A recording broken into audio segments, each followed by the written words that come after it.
Hi everybody, in the kitchen again today, and I'm going to show you what I do with some of our goat's milk.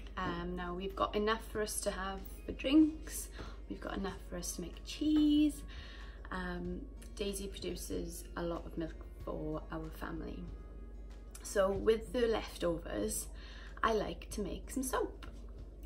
I'll go through a particular recipe that I like today, which is honey and oatmeal. It's all pretty natural.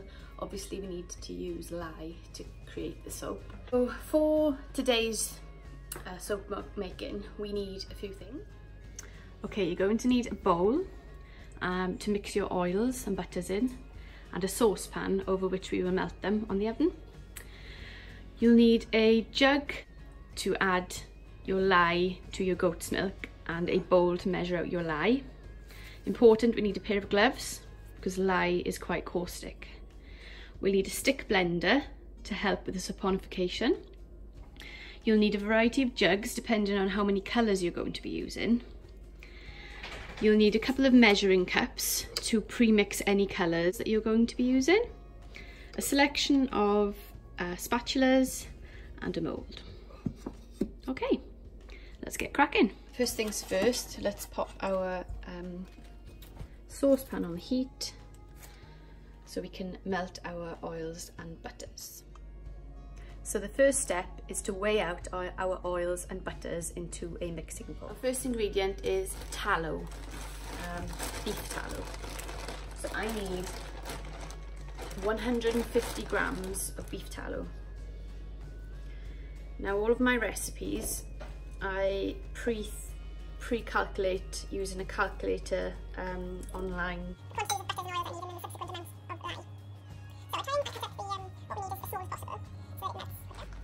Our next ingredient is coconut oil, and I need 9. All of these butters and oils have different properties, and the soap calculator that I use online lets you know what those properties are, so you can formulate your soap to the specific way that you require. This is shea butter. I need 60 grams of shea butter.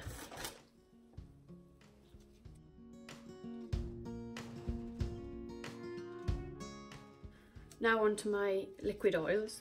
I need 30 grams of castor oil, 30 grams of wheatgerm oil,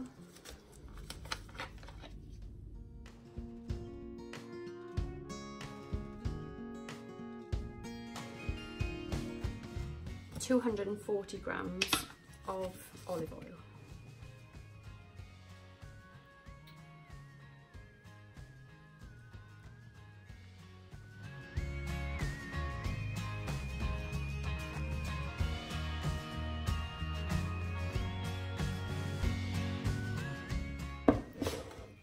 With all those oils weighed out, we'll now pop them on the saucepan filled with water so they can melt as a bain-marie style.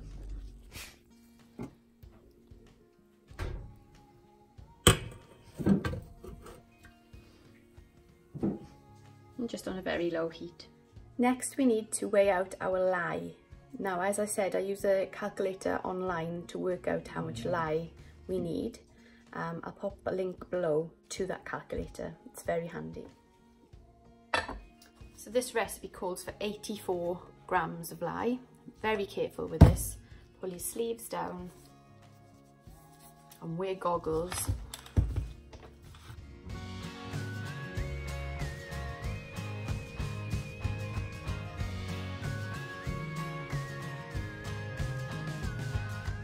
What I'd like to do now is prepare the additions that we're going to be adding to the soap at trace.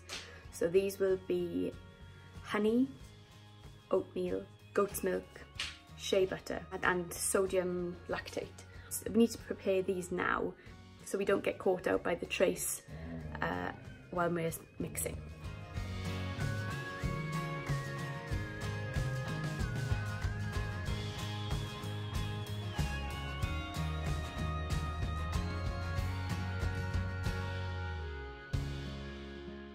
15 grams of shea butter that's going to be melted.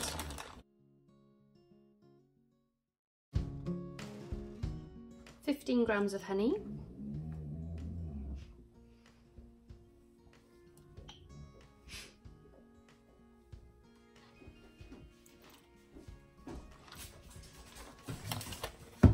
To help harden the soap.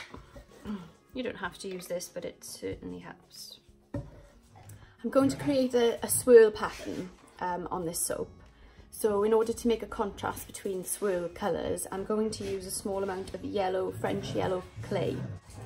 In order to incorporate this correctly into the trace, we need to first dissolve the clay in some oil so that it doesn't form lumps.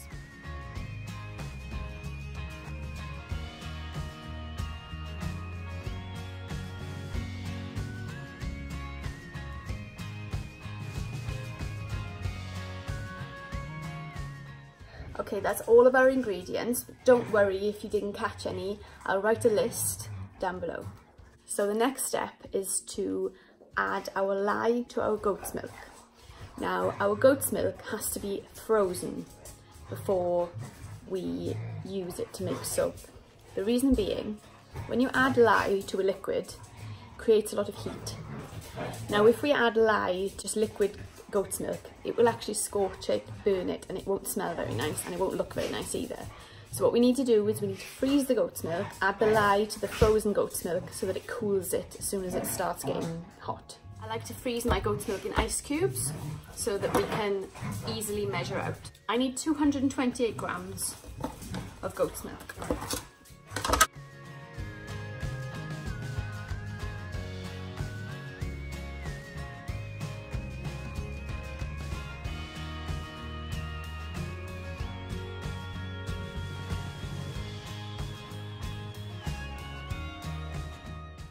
So I always do the next part in the sink itself.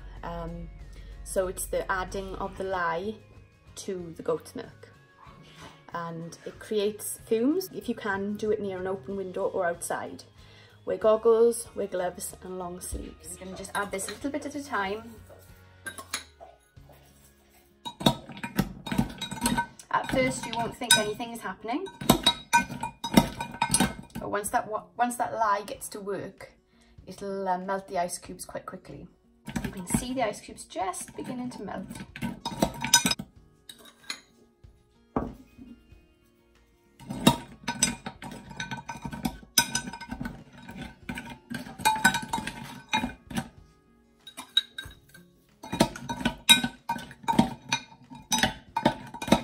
Just keep it stirring. Keep the ice cubes going throughout.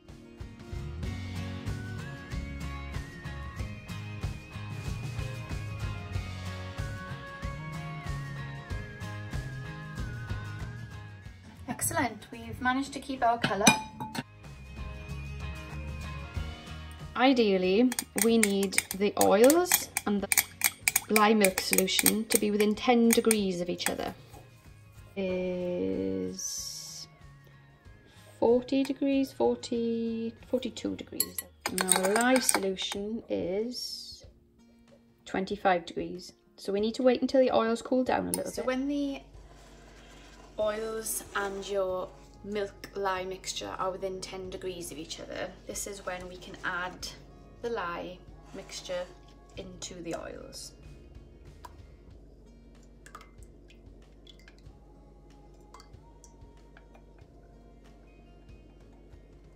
Now, because we're going to be doing a little bit with additives and pouring into jars, we don't want too thick of trace. So we just want it incorporated into each other. We want it to have just reached an emulsification. So we'll start off with a couple of zaps.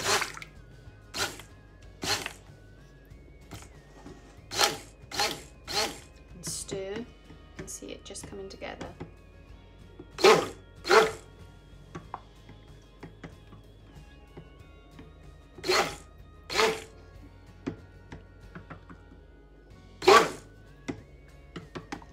Feel it just thickening up, and that's where I'm going to leave it.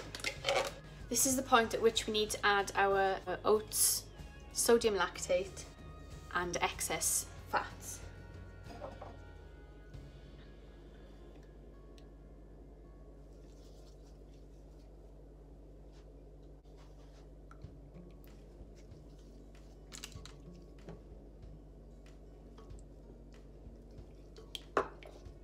I then split into 2 bowls and added my colouring to one. And now the part that everybody enjoys, putting it into the mould.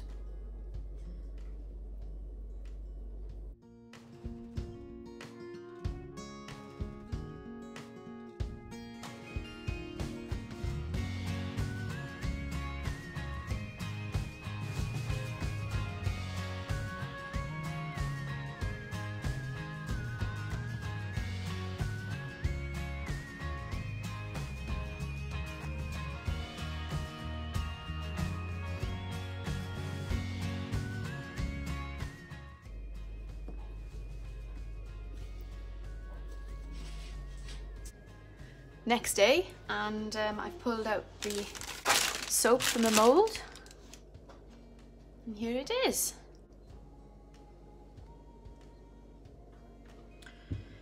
Okay, I'm really happy with that. I like the effect on the top, and we can cut it. Now you can cut it to any size you want.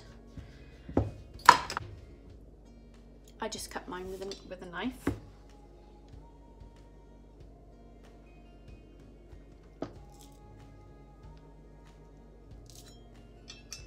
And that's what the middle looks like. Got that colour difference that we were looking for, and you can see the oatmeal.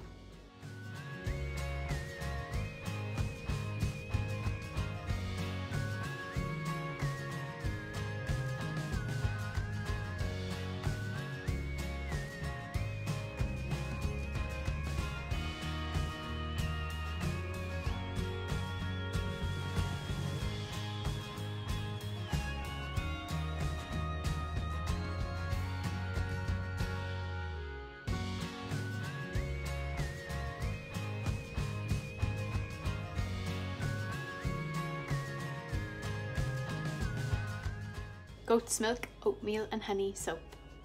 Now we need to leave these to cure. So what I like to do is just line them up on there. And I'll turn them over every couple of days so that they dry nicely on both sides.